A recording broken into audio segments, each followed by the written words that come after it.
السلام علیکم ورحمۃ اللہ وبرکاتہ۔ مکروہات وضو 5 ہے۔ نمبر 1، ناپاک جگہ پر وضو کرنا۔ نمبر 2، سیدھے ہاتھ سے ناک صاف کرنا۔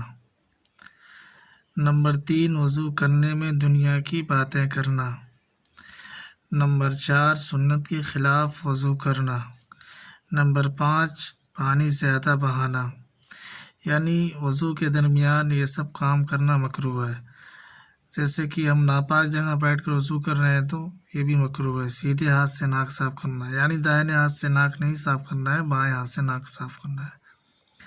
اور تیسرا نمبر، وضو کرنے میں دنیا کی باتیں کرنا، یعنی وضو کر رہے ہیں ہم لوگ ادھر ادھر کی بات کر رہے ہیں تو یہ بھی مکروہ ہے۔ سنت کے خلاف وضو کرنا، یعنی جو سنت طریقہ ہے وضو کا اس طریقے سے وضو کرنا چاہیے، اس کے خلاف کرنا مکروہ ہے۔